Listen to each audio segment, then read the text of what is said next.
lelaki tua berjenggot putih yang mengaku bernama Kaki Tanpa Ruang itu segera memancang senjata yang aneh. Senjata itu berupa sebuah ikat kepala berwarna hitam legam. Percikan-percikan api nampak jelas setiap kali ujung senjata itu menyambar mangsanya. Dalam waktu yang tidak terlalu lama, tidak lebih dari 10 jurus, 4 orang prajurit berdiri roboh tak berkutik lagi. Melihat lawannya yang kelewat tangguh, prajurit pimpinan rombongan segera berteriak nyaring, mengajak kabur. Ayo lari! Cepat lari! Orang tua itu bukan lawan kita. Dia mempunyai senjata iblis. Cepat lari! Cepat!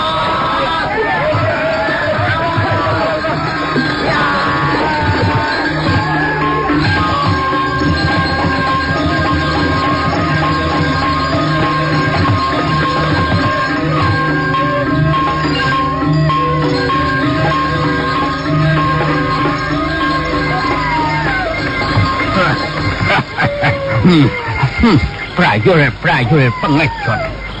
Mereka kabur seperti tikus-tikus cecurut.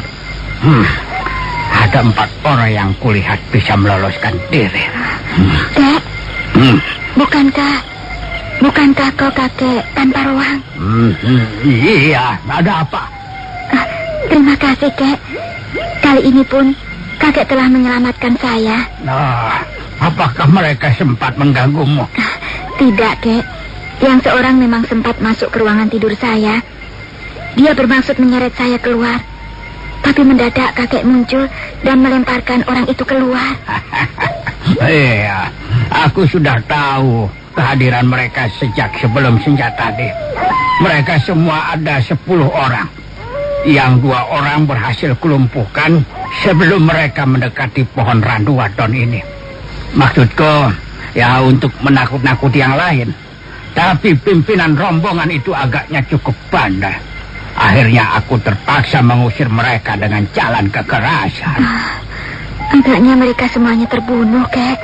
Iya, agaknya mereka semuanya sudah mati. Sisanya yang 4 orang berhasil kabur. Kau tunggu di sini sebentar ya. Kalau 4 orang itu tidak ikut dibereskan, mereka bisa menimbulkan kesulitan baru. Orang-orang seperti mereka memang tidak patut diampuni. Nah, aku pergi dulu.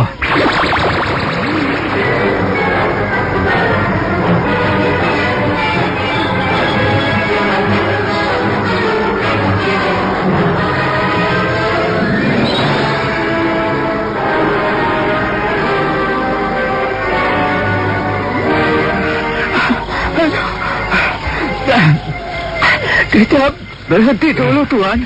Aduh, nafas hamba mau putus rasanya. Berhenti dulu sebentar, Tuan. Kurang ajar. Aduh. Usaha kita sia-sia. Gara-gara si tua bangka itu, usaha kita berantakan di jalan.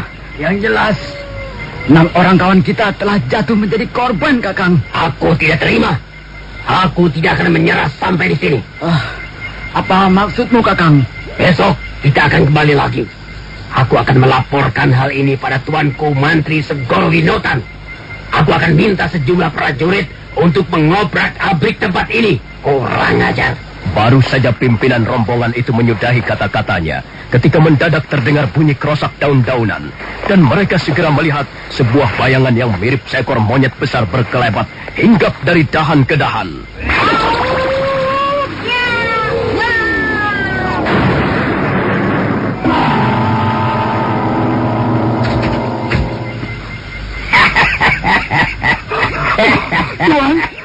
Tuan. Bagaimana, Kakang? Bagaimana ini, Kakang? Tikus-tikus cecurut yang malang. Kalian mau lari kemana? Kalian tidak akan bisa meloloskan diri. Daerah ini ku kenal dengan baik. Sebaik aku mengenal jari-jari tanganku. Baiklah. Aku percaya bahwa kau lebih mengenal daerah ini ketimbang kami. Sekarang apa yang kau inginkan dari kami, ha? Kalau kalian mempunyai rasa setia kawan yang tebal, kalian pasti tidak akan melarikan diri. Sekarang kau bertanya apa yang kuinginkan dari kalian. Baik, akan ku jawab. Aku tidak ingin melihat kalian berempat meninggalkan tempat ini dalam keadaan hidup. Tuan, Tuan prajurit, dia akan membunuh kita juga, Tuan. Bagaimana ini? Bagaimana, Tuan prajurit? Diam kau! Kepala desa cengeng. Kalau mendapat kesulitan, kau menangis seperti anak kecil. Iya. Tapi kalau mendapat keuntungan, kau diam saja dan bersembunyi di balik keserakahanmu. Diam! Iya, Tuan. Mau diam apa diam? Iya. Diam! Baiklah. Kalau kau bermaksud membunuh kami, karena hal itu kau anggap lebih baik, terserah. Kami pun tidak akan tinggal diam. Bagus. Kalau kau ingin mati sebagai prajurit sejati, sekarang inilah saat yang paling tepat. Kau akan mati tidak percuma. Kau akan mati dalam menjalankan tugas. Dan bukan seperti seekor tikus mati di lumbung padi. Nah, bersiaplah. Hai,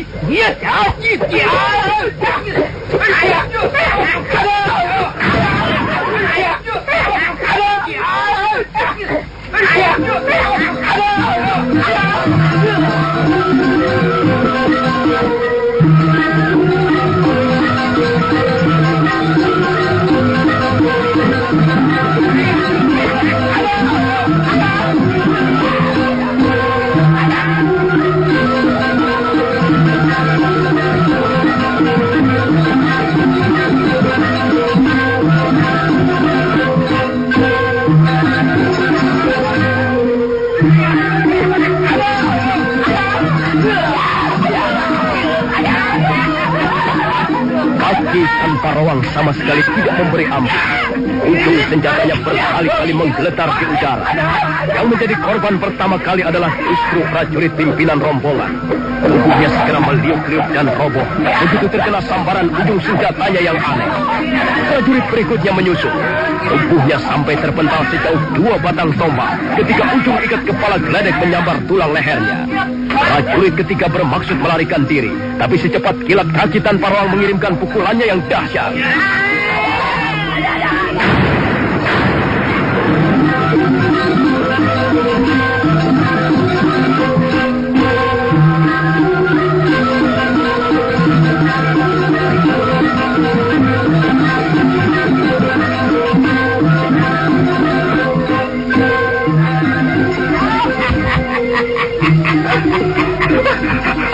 Ampun, Tuan. Ampun. Jangan bunuh hamba, Tuan. Hamba masih ingin hidup. Ampun, Tuan. Kau ini sepertinya bukan prajurit Kediri. Iya. Bukan. Saya bukan, Tuan. Hamba memang bukan prajurit. Hamba hanya mengantarkan saja, Tuan. Hamba bukan prajurit, Tuan. Hamba tidak senang menjadi prajurit, Tuan. Ampun. Iya. Lalu, kau siapa? Iya. Hamba kepala desa Kalisaludung, Tuan. Hamba sebenarnya tidak mau pergi ke tempat ini. Tapi Tuan prajurit itu tadi memaksa hamba, Tuan. Jadi, ya, hamba terpaksa mengantarkan mereka, Tuan. Hamba hanyalah seorang kepala desa. Hamba tidak berani membantah keinginan mereka, loh, Tuan. Iya. Aku tahu kau bukan prajurit. Tahu. Kau hanyalah seekor kutu busuk. Iya, Tuan. Kutu busuk. Kau hanya mau hidup enak dengan menghisap darah orang lain. Oh, tidak, Tuan. Sama sekali tidak. Hamba bukan kepala desa seperti itu, Tuan. Hamba sudah berbuat banyak untuk memajukan desa Kalisaludung, Tuan. Hamba sudah berbuat segala-galanya untuk meningkatkan kesejahteraan warga desa hamba, Tuan. Bahkan hamba sudah rela kehilangan ratusan ringgit demi menolong warga desa yang kekurangan. Sungguh, Tuan. Hamba... Cukup. Ya. Aku tidak butuh pengakuan seperti itu. Semua orang tahu siapa sebenarnya kepala desa Kalisaludung itu. Kau tidak lebih dari seekor kutu busuk. Nah, sekarang kau harus menyusul teman-temanmu itu tadi. Jangan, Tuan. Jangan bunuh hamba, Tuan. Hamba masih ingin hidup, Tuan. Hamba mempunyai keluarga, Tuan. Hamba mempunyai anak yang masih kecil. Ait, ya,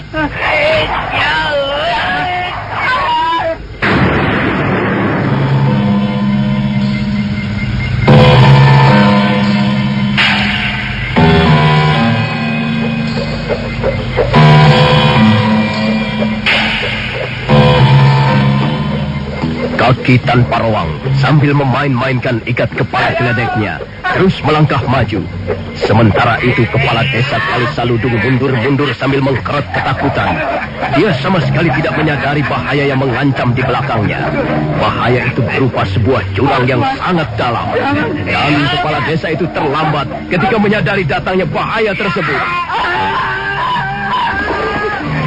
Tolong, Tuan. Tolong hamba. Hamba bisa jatuh ke dalam jurang, Tuan. Baik, baik. Aku akan menolongmu ya. Ya, Tuan. Terima kasih. Ya.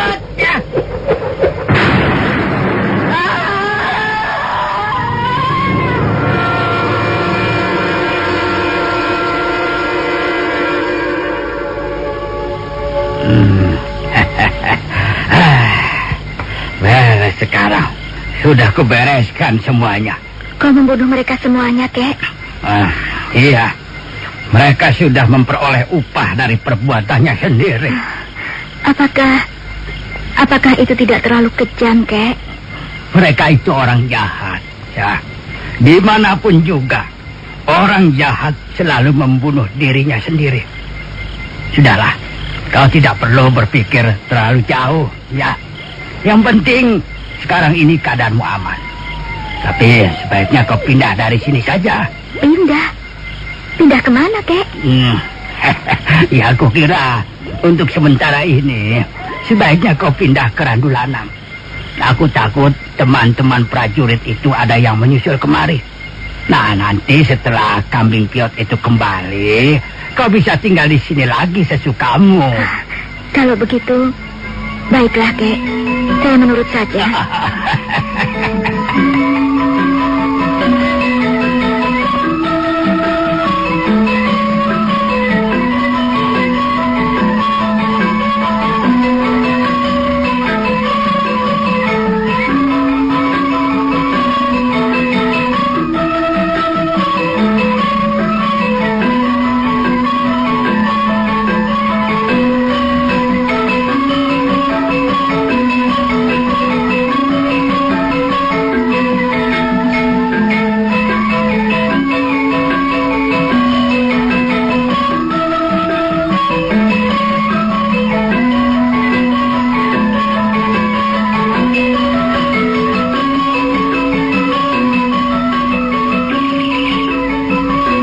Kabut tipis menyelimuti lereng Gunung Arjuna.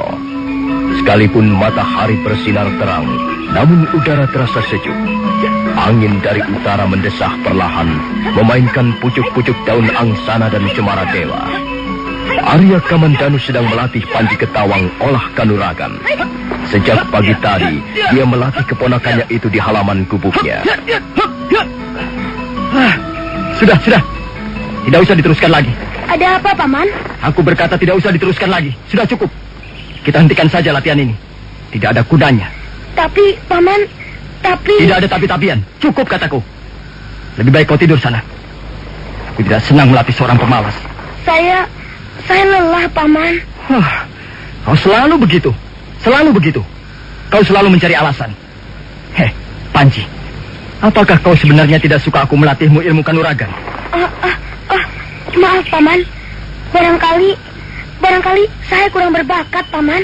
Bakat. Kau tahu apa soal bakat? Kau hanya malas. Kau hanya mau enak-enakan saja. Kau selalu bangun kesiangan. Kau mau hidup seenakmu sendiri saja. Kau sudah lupa ya apa yang Paman katakan padamu?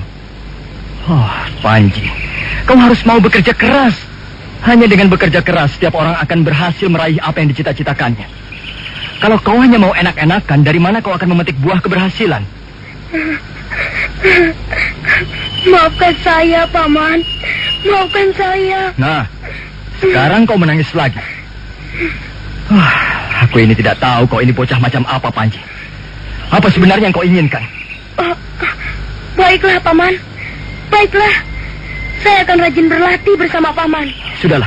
Mari, kita latihan lagi, Paman. Sudah, cepat kau buat kuda-kuda. Yang bagus kuda-kudanya. Begini kan, Paman?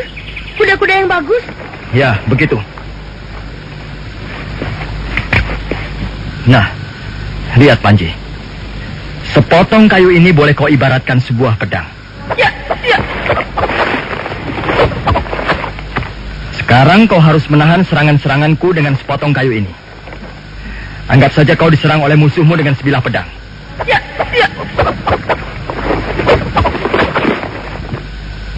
Ingat, kau harus hati-hati. Sebab kalau tidak, kau pasti akan terkena pukulan sepotong kayu ini. Kau mengerti? Iya, Paman. Iya. Tapi jangan keras-keras mukulnya, Paman.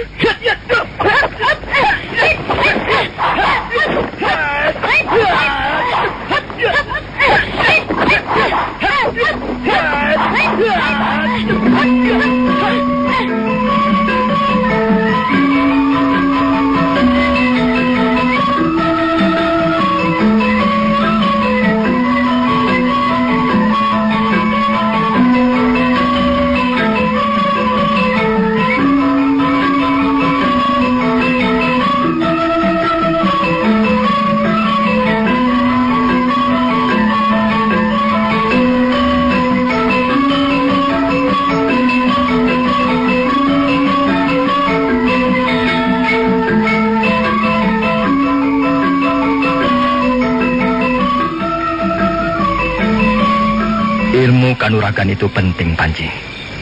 Sebab tidak semua orang menyukai kita. Tidak semua orang berbaik hati. Bahkan seringkali kita dipaksa untuk melakukan kekerasan. Panji? Panji? Wah, dasar anak gendeng. Malah tidur. Oh, aku mendengar desir langkah di pojok halaman sana. Dia rupanya berhenti. Dan jelas bukan langkah-langkah binatang. Aku yakin ada manusia yang datang ke pondokku ini.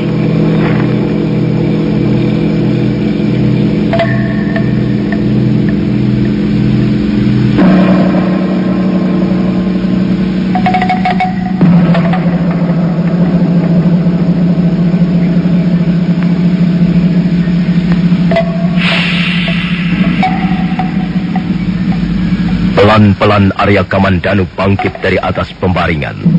Kemudian dia melangkah ke halaman. Suasana sangat sunyi dan lengang.